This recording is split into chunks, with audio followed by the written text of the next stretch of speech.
Halo guys, kembali bersama saya di L Movie. Film dimulai dengan memperlihatkan perampokan dan pembunuhan secara keji dilakukan oleh bajak laut di desa kecil yang bernama Kursi Batu. Dan spesial bodyguard segera dimulai. Di desa Kursi Batu hiduplah sebuah keluarga dengan banyak anggota keluarga. Anak tertua mereka bernama Lanli, baru saja pulang dari mencari ikan. Tak sengaja ia melihat seorang wanita pujaan hatinya yang bernama Lei Xiaoye sedang mencuci baju. Ikan yang baru ditangkap diberikannya kepada gadis itu. Sebagai gantinya, Lanli diberikan sapu tangan sebagai ucapan terima kasihnya. Benih-benih cinta mulai tumbuh dari wajah Xiaoye. Malam harinya terjadi perampokan dan pembunuhan yang dilakukan oleh bajak laut.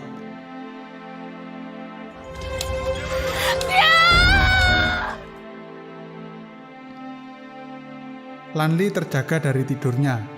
Ia melihat kobaran api. Segera ia berlari menuju titik api. Lanli terkejut melihat kepala suku dan ibu Xiaoye tewas terbunuh.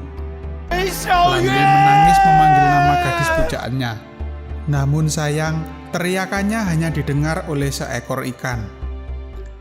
Lanli merasa tidak pantas disebut laki-laki karena tidak dapat melindungi Xiaoye.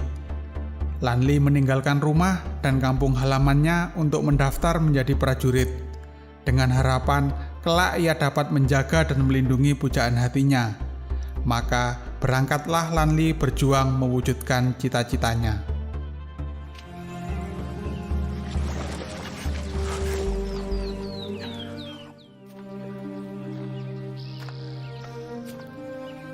Dengan berjalan kaki, Lanli terus melangkah. Ia lalu melihat sebuah rumah. Dengan suara lemah karena lapar dan haus, ia memanggil sang pemilik rumah, namun tidak ada jawaban. Tidak sengaja, Lanli melihat beberapa kue lengkap dengan air minumnya. Lanli mengambilnya sebelum akhirnya seseorang memukulnya dan ia terjatuh. Lanli yakin pria berambut putih di depannya adalah seorang pendekar. Ia memohon untuk diangkat jadi muridnya.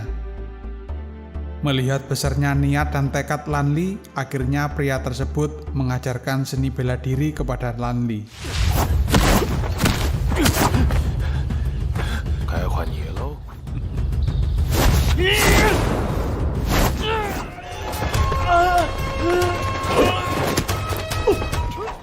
Waktu terus berlalu, hingga pada suatu saat, semua ilmu yang dimiliki sang guru telah diajarkan semua kepada Lanli, dan saatnya Lanli turun gunung. Di tengah perjalanan, Lanli menyaksikan dua wanita sedang dijamret. Lanli segera berlari mengejar dan menangkapnya.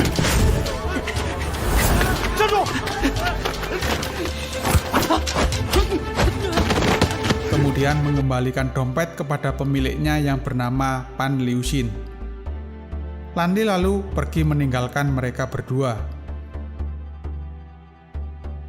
Tidak sengaja ia melihat kerumunan warga sedang membaca pengumuman. Sebuah sayembara berhadiah 800 tael diumumkan oleh pemerintah jika ada yang mampu menangkap seorang perampok yang bernama Naga Laut. Seseorang yang bernama Chen Long mengambil pengumuman dan pergi begitu saja.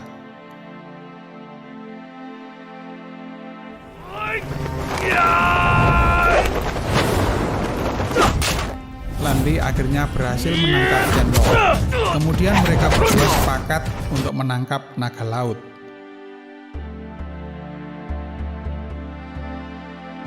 Esok paginya, Lanli dan Chen Long pergi ke dermaga.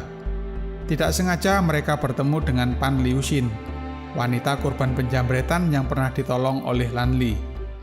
Dari sini kita tahu bahwa Pan Liuxin adalah seorang anak saudagar kapal yang kaya. Lanli dan Chen Long ke rumah Nona Pan.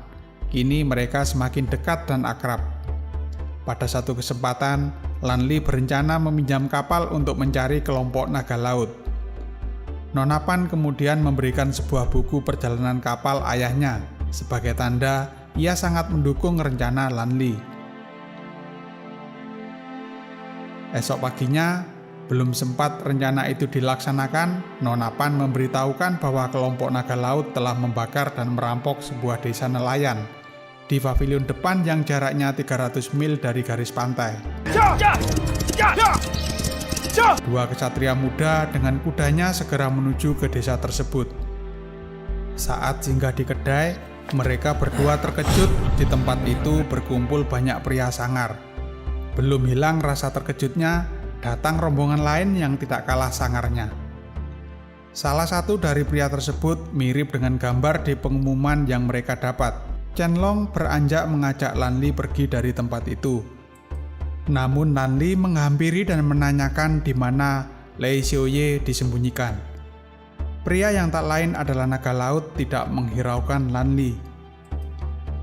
Melihat akan ada pertumpahan darah, Chen Long kemudian meninggalkan kedai. Lalu beberapa anak buah naga laut menyerang Lanli. Kemudian ia terkena sabetan pedang naga laut di punggungnya. Di tempat lain, kuda yang ditunggangi Chen Long ngambek tidak mau berlari. Akhirnya Chen Long memutar balik kudanya menuju kedai. Lanli dan naga laut terus bertarung. Di saat Lanli kewalahan, datang pertolongan dari Chen Long. Kemudian mereka berkolaborasi mengalahkan naga laut beserta anak buahnya. Berita kematian naga laut sampai juga ke pejabat pemerintah Qing. Lanli dan Chen Long kemudian mendapat undangan jamuan makan. Dalam jamuan itu, minumannya diberikan obat bius sehingga mereka berdua pingsan. Di tempat lain, Nona Pan gelisah menunggu kepulangan Lanli. Pejabat tersebut lalu menyerahkan Lanli dan Chen Long kepada pemimpin bajak laut untuk dibunuh. Setelah menyerahkan Lanli dan Chen Long, kemudian pejabat dan para pengawalnya meninggalkan kapal. Sekilas, Lanli melihat Xiaoye berada di menara kapal. Xiaoye kemudian menolongnya. Luka di punggung Lanli diobati oleh Xiaoye, sedangkan Zhu Yun mengobati luka Chen Long. Xiaoye menceritakan kalau ia diculik dan telah diperistri oleh pemimpin bajak laut. Namun, Lanli menerima dengan tulus apa yang dialami oleh Xiaoye. Lanli mengajak membuka lembaran baru kisah asmara mereka. Di tempat lain, pemimpin bajak laut meminta kapal berbalik arah, mereka akan menyerang desa Kursi Batu. Lanli, Xiaoye, dan Chen Long segera menuju ke desa Kursi Batu.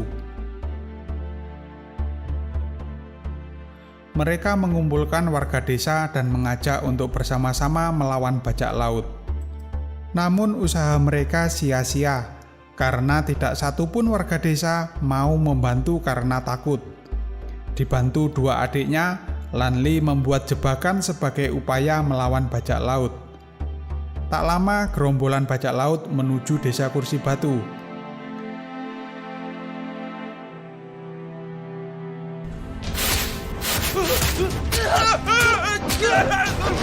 Di perbatasan desa, bajak laut disambut dengan jebakan yang dipasang oleh Lanli, dan pertarungan sengit terjadi di perbatasan desa.